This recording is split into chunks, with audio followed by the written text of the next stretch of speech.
Good morning, Year 9. It's lovely to see you. I am sorry this is not a live video as usual because I'm currently in school teaching Year 10, but I have promised you a video, so a video you will get. So today's lesson we are looking at the consequences of the Bay of Pigs invasion. Now, if you remember last Wednesday, because obviously it was active day on Friday, if you remember last Wednesday I said when you filled out that sheet that I gave you, the table, you need to pay close attention to the ones with the stars because they were the consequences.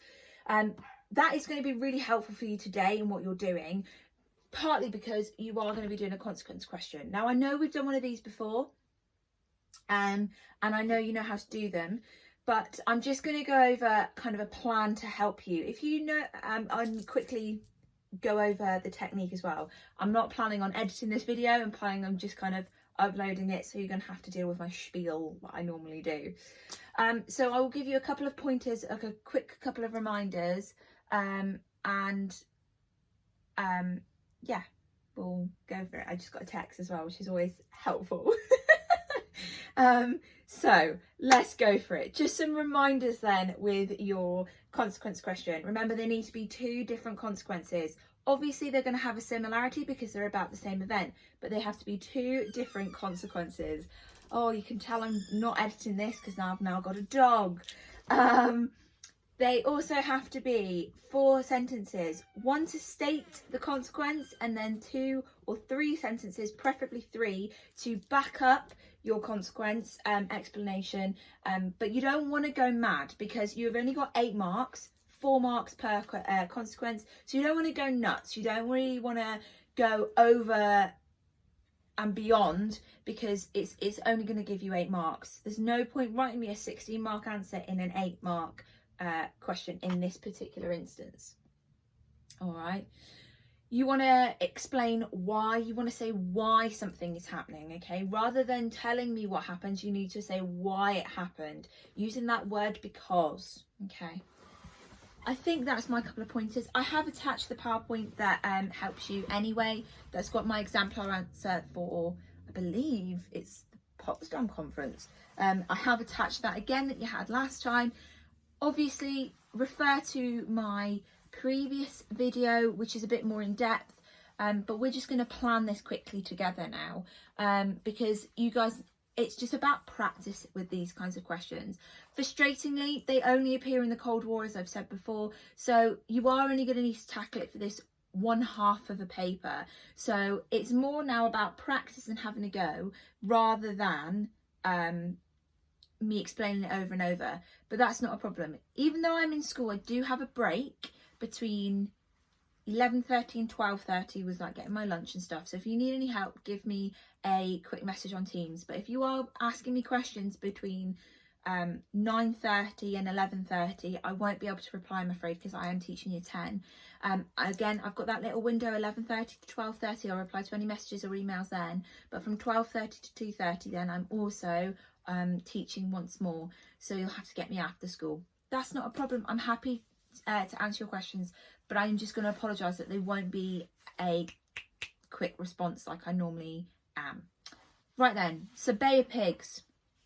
Quick recap on what happens with the Bay of Pigs. It all starts, we've got Cuba. Cuba is located 90 miles off the coast of Florida, or 145 kilometres, whatever system you work in.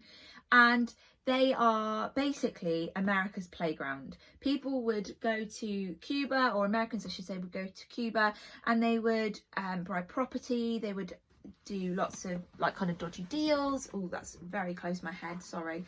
And they would, it was very cheap in Cuba, particularly for the Americans. Batista, the leader of Cuba, was willing to benefit the Americans at the expense of his own people, and he was extremely unpopular with his people. That then left the door open for Fidel Castro to start a communist revolution in Cuba along with his mate Che Guevara, and they take over Cuba in 1959, I believe. I've not got any notes, believe it or not. When he takes over, he does become communist, and he starts to have discussions with the USSR. Now, this absolutely enrages Eisenhower at this point, because Eisenhower's the first president that deals with Cuba. And he then refuses to buy any of the sugar from Cuba, and relations start to then get a lot rockier for Cuba and America. This actually pushes Cuba closer to the Soviet Union, and the Soviet Union and Khrushchev are all too willing, after the events of the Berlin Wall that are come and the U-2 spy crisis is about to come. They're all too willing to say, hey Cuba, we'll buy your sugar, not a problem. In fact, we'll send some weapons and we'll send some diplomats and we're just gonna be your friend. So they are pushed closer together. As a direct result then of the Soviets going and visiting Cuba, America expels all diplomats, and they are now really in a bad place with their relationship. It then causes JFK, when he's elected, to take over this operation that Eisenhower starts, where he's training Cuban exiles, people that have left Cuba, native Cubans that have left Cuba to go to Miami. Yummy. There you go. Still got my weirdness.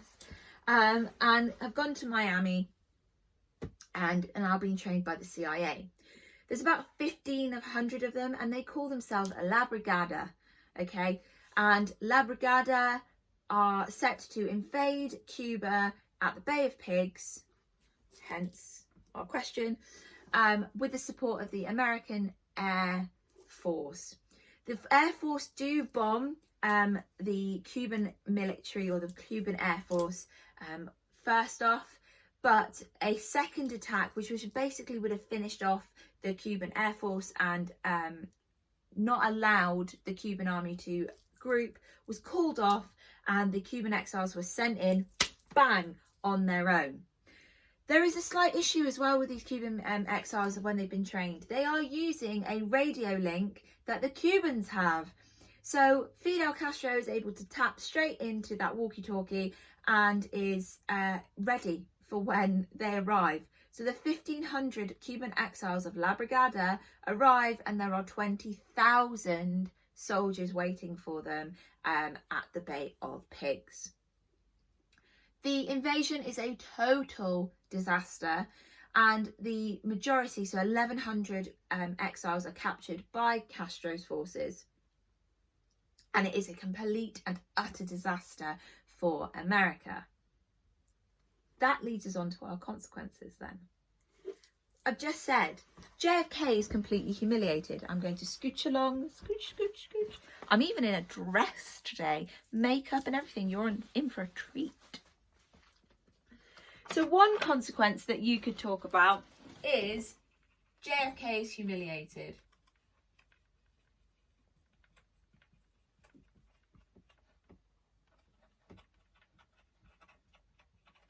JFK looks really bad.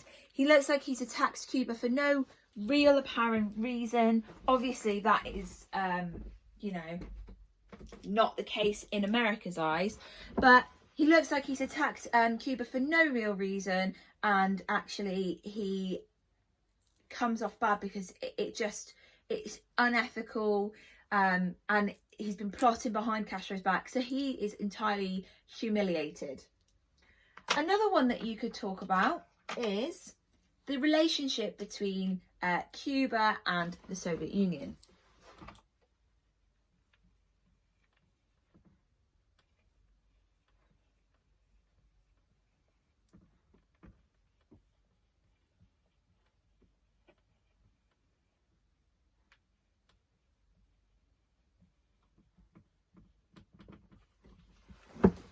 Cuba and the USSR get closer together, their relationship strengthens, and Khrushchev is willing to protect Cuba, and he says, I will protect you from invasion, and I will send you some more weapons and more military, and I'll help you, and if you don't mind, because it might be favourable if I could put some missiles on your island, and then I'm going to be able to strike Kennedy.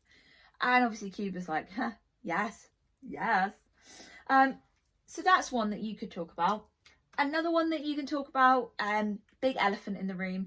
Obviously, I don't expect you to know this one brilliantly yet, but If you have some background knowledge and you're willing to kind of stick your neck out on the line a little bit, or you've done some research, you are more than welcome to talk about as one of your consequences is the Cuban Missile Crisis.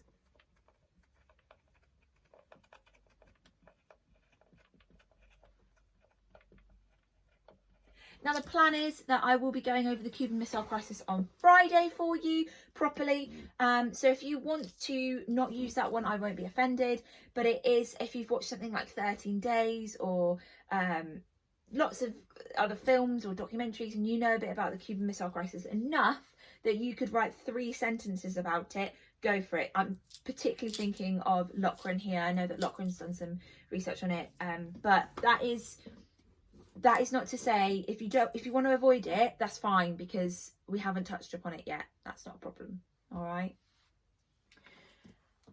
Another consequence that you could potentially have, it's a little bit like, I would find this hard to write about, but you know, you can give it a go. I find it hard to talk about on its own, but I'll put it up anyway for some of you, because some of you may fancy a go at it.